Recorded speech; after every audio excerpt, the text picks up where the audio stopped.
Good afternoon, Nashville. I'm Andrea Fanta. Want to thank you for tuning in to be with us. Apologize for the technical difficulty. We do appreciate your patience. You're here today to hear from Mayor John Cooper and 3 other people. Let me introduce them briefly.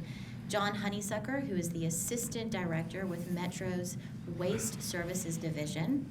Wally Dietz, Metro's own Director of Law, and Scott Potter, who is Director of Metro Water Services, where Metro's Waste Services Division is housed. Now, after you hear from these speakers, we will take questions from members of the media. It's my pleasure now to introduce to you Mayor John Cooper. Good afternoon. I'm here to give the people of Nashville an update on the situation with Red River, our primary residential trash collection vendor since 2004. Now, today we're announcing an update to our trash collection plan with 2 new emergency vendors coming on board to provide assistance and relief. Now, I expect you will see dramatic improvements. Now, we all know about the delays Red River is allowing, and these delays are unacceptable. I'm frustrated, and I know you are too. And it's frankly outrageous that a private company is putting the people of Nashville through this. So, in addition to bringing on the 2 new contractors, crews with the city's own Waste Services Division have been working 12-hour shifts to cover for Red River's failures, and I am grateful to them.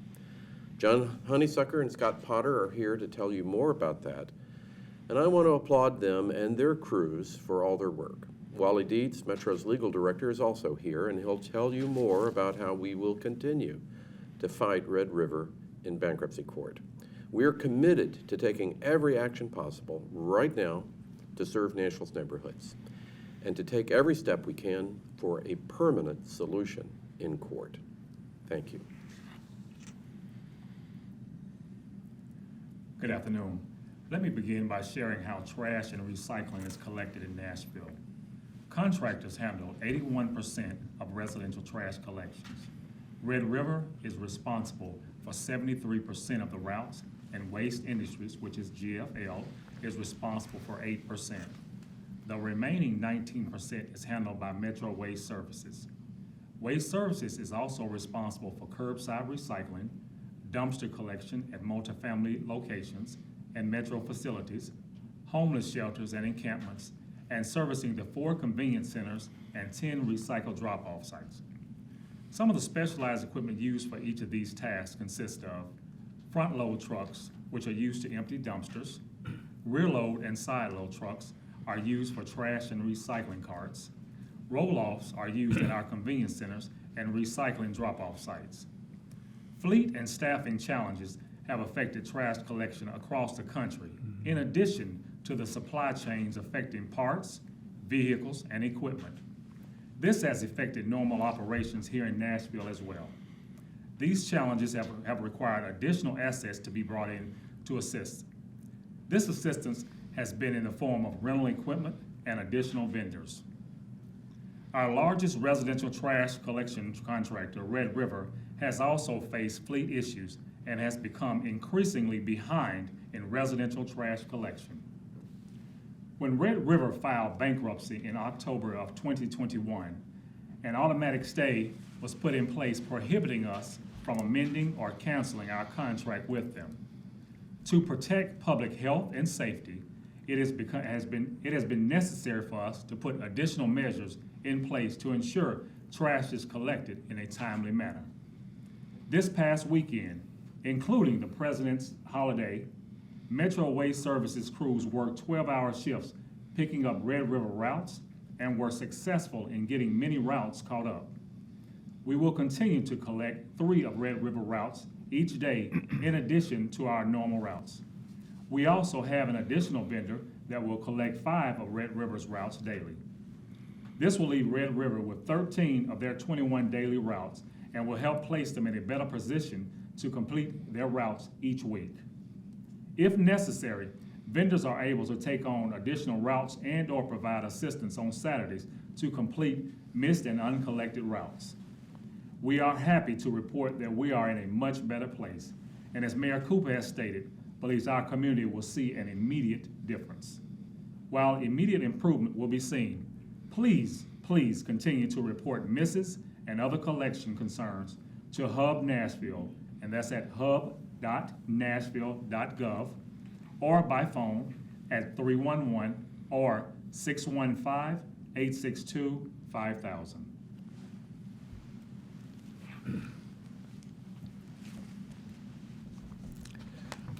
Good afternoon. For months, the Metropolitan government worked with Red River after it filed bankruptcy to ensure that Red River collected the trash on time as it was required to do so by the contract. Red River's inability to service all its routes became clearer and clearer as time went on. In January, Metro's outside lawyers filed a motion seeking bankruptcy court approval to assign up to 10 of Red River's daily routes to another contractor. If approved by the court, this assignment would be on a permanent basis. The hearing on that motion is scheduled for March 8th. In the meantime, this problem has gone from a major nuisance to a significant public health concern. Every day, hundreds or thousands of Nashvillians are calling to complain that their trash has been sitting out on the curb or in the alley, uncollected, sometimes for a week or more. At the same time as these complaints increased, Red River quit providing the daily service reports the contract requires. Metro had no choice but to take temporary steps to get the trash collected. The emergency steps just described are temporary in nature. Finding a contractor to come in immediately to collect the trash will be more expensive than Red River's rates and more expensive than the new long-term contract will cost. But we had no choice. We will seek to recover our additional costs due to Red River's breach of the contract as part of Red River's bankruptcy case. We filed our motion to obtain and really need relief from the bankruptcy court in order to develop a longer-term, more cost-effective solution. We look forward to presenting our case to the court on March the 8th, at which time we will respectfully ask the court to rule promptly in our favor. Good afternoon, everyone. I'd like to go into a little bit of history about the contracts and where we are presently. This contract was signed in 2004, and it was amended in 2013, and it doesn't expire until November of 2024. It's important to recognize that I fully trust and respect the leadership of Metro Waste Services, and I sincerely appreciate the efforts of the legal department and Metro General Services Fleet Division to help us solve these problems. I am confident that better days are ahead, and we're going to use all that we've learned as a learning experience, especially as we navigate how we're going to go forward in the waste services provision to the citizens of Nashville. I think one thing that I've learned very clearly is that a long-term contract is not going to be the best approach to the next generation of waste services provision. I think we need to be very adaptive and have a progression available for us to respond to challenges such as these in the future. Obviously, since this contract has been signed in 2004, a lot of things have changed. Technology has improved, and we're going to use the technology that's become available in the waste services industry to our citizens' benefit. Obviously, the supply chain issues and the global pandemic has affected this industry like others. But I want to talk now about the future. We're going to have a better contract in the future. It's going to be more resilient. It's going to be more risk averse. And it's going to place more authority and control into the citizens of Nashville. That way we can provide really good services to you. We're going to maximize the use of technology, and we're going to do a better job. You have my word on that.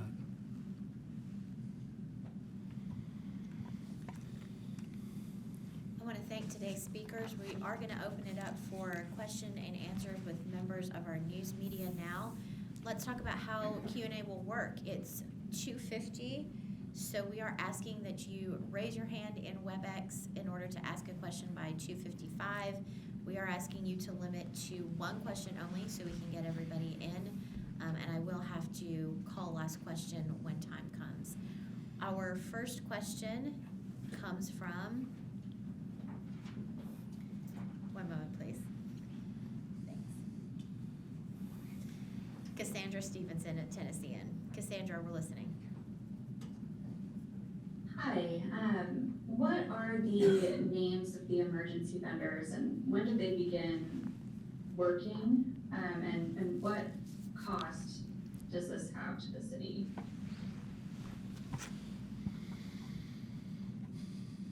In regards to the emergency vendors, we currently have one vendor working right now that's working with the 5 routes that they are currently taking on a daily basis. And what was the other one? Cassandra, can you repeat your question just for our benefit, please? Sure, what is the name of this vendor and how much are these emergency contracts costing the city? The current is Waste Management. That is the current vendor right now. Unfortunately, I do not have the actual cost with me at this time, but it is at a reasonable cost. But they are doing a very good job of assisting the city right now in getting us back to where we need to be. Okay, we're holding the line open for just a few more minutes for any other questions. If you have another question, now is the time to raise your hand virtually. And let's go to Ashley, who should be coming in from Main Street Media.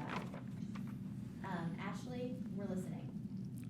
Hi, I was wondering how long you think the water services staff will be working 12-hour days. Is that just for the weekend, or how long do you see that happening? Thank you for that question.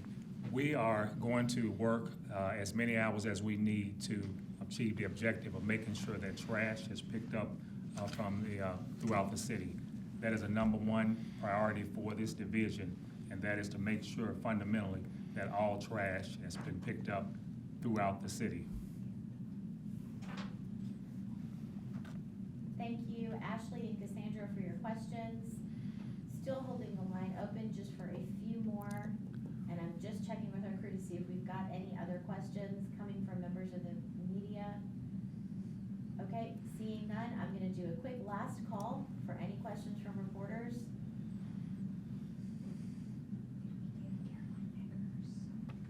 Caroline Eggers from WPLN. Caroline, please go ahead, we're listening. Hi, you say you're looking for a permanent solution. What might that look like? I'll take that one. Right now, we've got a contractor, an engineering firm that's doing a study of best practices across the United States on how we can be successful in picking up the trash on time.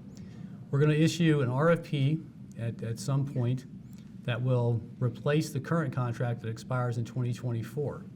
We're going to concentrate a great deal on the use of technology in tracking the reliability and the activity of the waste services providers.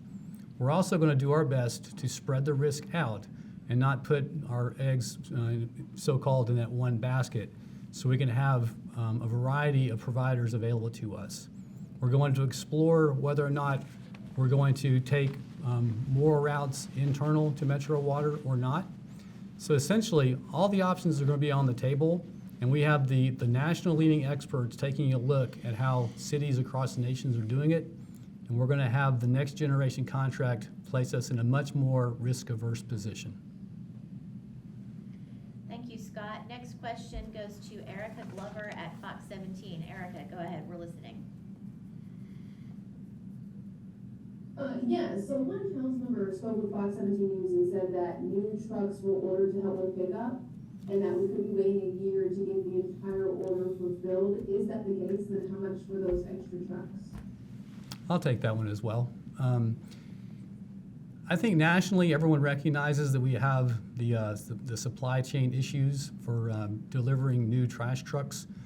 One of the things that I've learned in the waste management business is that you have to actually build two two constructions to build a trash truck. You have to build the chassis itself, and then the chassis is delivered to a company that installs all the hydraulic equipment to operate the trash truck. So with the pandemic and the supply chain issues, that has been backed up.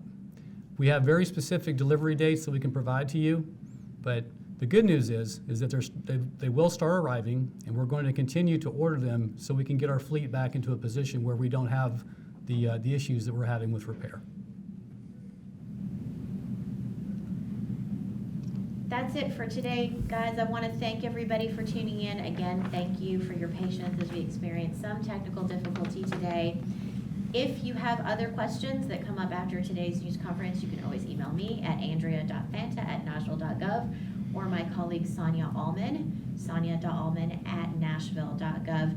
Thanks again for tuning in. Until next time, take care. Be safe.